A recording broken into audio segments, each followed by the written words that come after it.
Welcome back, everyone, to Stay in Your Lane. We're going to continue today with our two representatives that have been kind enough to join us, Paul Ruiz and Jacqueline Gelb from the American Trucking Association. Now, last we spoke, guys, we learned that we have seen a semi today is now 60 times cleaner burning diesel than in the 80s. So I'm an 80s kid. 70s and 80s I grew up, right? I remember watching every school bus or truck take off and a huge plume of black smoke went flying, right? And that was just what happened every time that they took off. But you would smell it and you didn't think anything of it because you were a kid. But now you're 60 times more efficient on diesel. You've made a huge impact. The industry has made huge gains from an environmental perspective. Well, yeah, and Paul? interesting you bring up the school bus example. My mom, my stepdad, my grandma, and my dad, all are CDL drivers. My mom was a school bus driver. My grandma drove me to school on a school bus. I remember, growing up and smelling that diesel. Early in the morning, 5 o'clock, when we would do the walk around the bus, and then we would go out and pick up kids. And you're right, it didn't phase anybody. But as time has gone on, I think what has happened since, especially, beginning of phase one, going into phase two, and EPA's regulations, the technology and sort of the environmental imperative has changed. The conversation in the environmental community changed. And really the focus on climate change and our industry's contribution to emissions has really become a focus of a lot of Washington, and reducing sort of our contribution to that pie wedge. Jacqueline, I'm going to make sure I'm stating this correctly, but I believe that our industry contributes to 24% of the CO2 emissions profile nationally. Jacqueline, is that right? That's correct. Yeah. And in order to reduce that, EPA now is really looking at three pillars as it's kind of evaluating the landscape and saying, well, why is it that these diesel technologies that are cleaner, significantly cleaner than they were in the 1980s, why is it that we need to now move to ZEVs? I realize this is a question that a lot of drivers are asking too, because they know that these technologies that diesel technology is cleaner.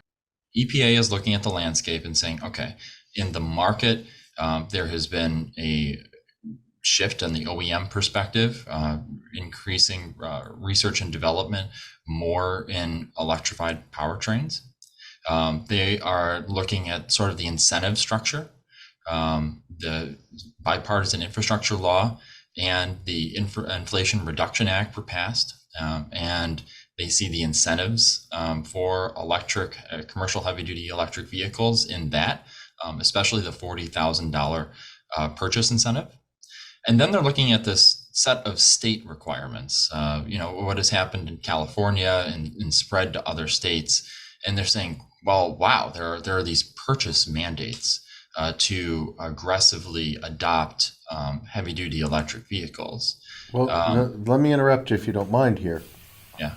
If it mathematically made sense, would it need the $40,000 incentives, and would people need to mandate it? Right now, a electric truck sells at a premium to a diesel truck. It's about 3 to 4 times more expensive. Right. And so the market is simply not primed for electric vehicles today. But that's the reason for the incentive, that the incentives exist in order to more aggressively scale the production and boost the sales of electric vehicles. Okay. But back to the question, if it were more efficient, the ROI would be there, right? Then they would sell without us or the government incentivizing the manufacturers to push that, correct? It, In theory, yes. they're wanting to accelerate the market faster than how traditionally of our industry of how we have liked to adopt technology of adopting a one and a two truck and testing it, then maybe expanding a little bit more into your fleet of you're willing to adopt, 10 to 50 trucks, seeing how that works before you kind of turn over your entire fleet to a new technology.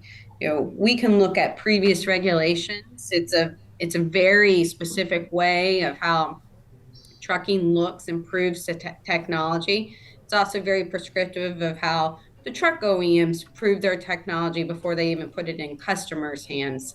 There's a whole system here of how that is rolled out, which you got to build into your timeline. Where EPA and where California are coming from is that they want to accelerate that. And how they are doing this from the incentive side is, from they are trying to bring down the cost of an electric truck for early adopters to start creating a market for those trucks, while at the same time they are continuing to write regulations that will be stringent and will have costs associated with them for a diesel truck, which then will elevate the price of a diesel truck. And so they are trying to play with those mechanisms to try to get cost parity closer to each other at a faster time, which would drive adoption. And an important point on that is ATA's perspective on this. We see the timelines advanced by California, by which they see electrification as being practical in these segments, as being significantly too aggressive for where the technology is today. The purchase requirements, you look at the grid, you look at supply chain, a number of economic and business use case scenarios, it would take a lot of investment, especially in infrastructure, in order to make those timelines achievable and realistic. And we are about achievable and realistic regulations.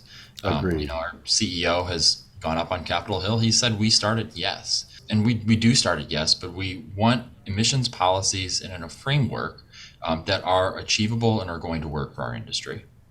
I think we all agree on that. I think that's got to happen. So, with 90% of the industry being 1 to 5 trucks, how do these options really apply to the majority, the 90 percenters?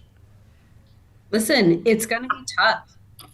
These are costly trucks today. To Paul's point, they're 3 times more expensive than what, on average, of what a diesel truck is. Right. So $40,000 is not going to make you go get one today. $40,000 today will cover probably your federal excise tax of what you're going to pay on the purchase Right. of a new electric truck. Right. In the grand scheme of things of how our industry looks at technology and the purchasing decision, how you make that decision to purchase, is it going to convince them to move the needle? Likely not. The most important thing you're going to need is first, is infrastructure going to be there? Is there going to be a place where they can charge these trucks?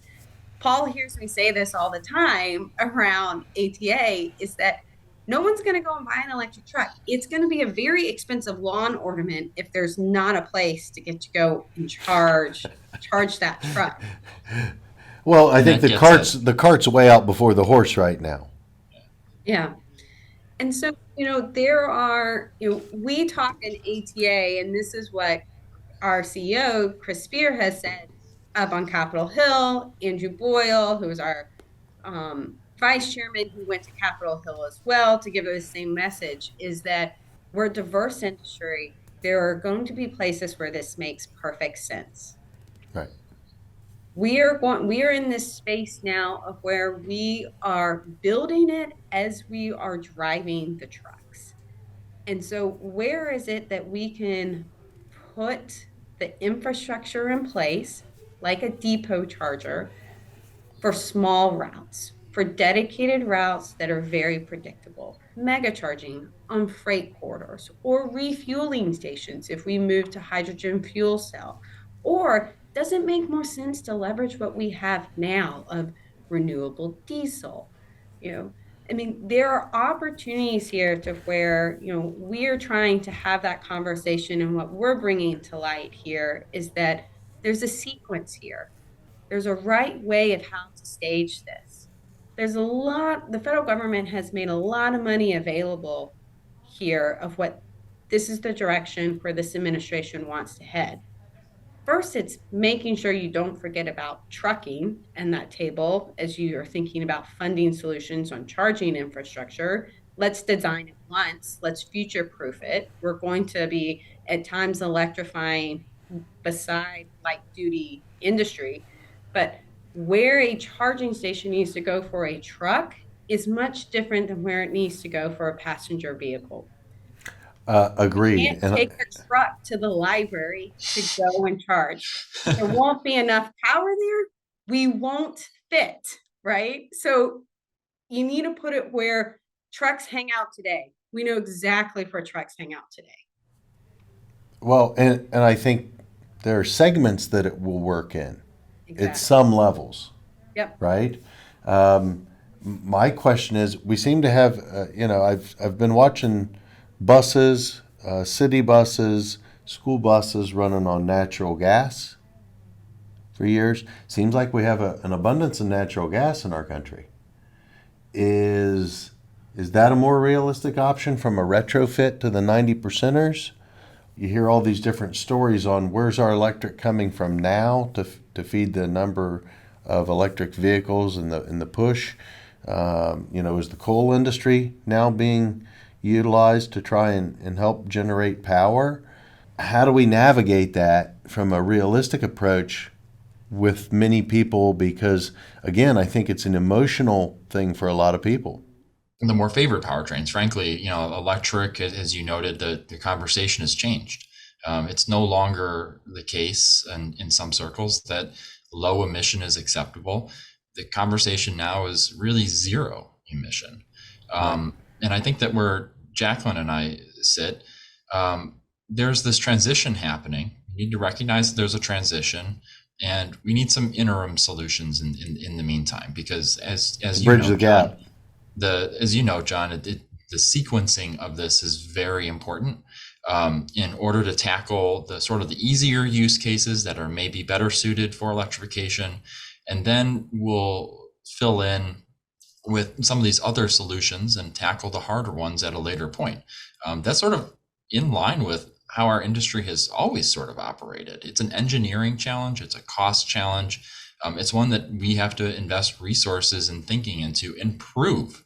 Our industry has a history of proving the use case over 1 million miles in a lot of cases, and we also need to work up the workforce and the training and the experience to be able to meet that challenge. We're going to have to retrain a generation of mechanics, of diesel technicians, to become familiar with the new powertrains, not just electric, but the broader suite of options that are becoming affordable and available in our industry. I've asked a gentleman from Kenworth to come on and speak with us in the future. They have a new hybrid T680. Are you guys familiar with that? Yes. And I'm interested to understand. It's looks like it's hydrogen and electric at some level. And I want to understand where's the technology with that? Where does that unit really fit? Where's the sweet spot? Where do they go from here? And I'd love to speak with you guys again in the future as we get into it. Absolutely. Yeah, John, this has really been great. Thank you for having us. Oh no, thank you. I'm learning. I'm really shocked at how much you guys are actually working on all sides of this. Between everyone, you guys are in the middle. You're in a tough spot. And we want to hear from fleets about whether they can and what the challenges are. We're openly and actively listening, and we're looking for any and all feedback. Good plug, Paul. That's exactly what we need to hear. Thank you, John. Thanks for Thank you inviting both. Appreciate you.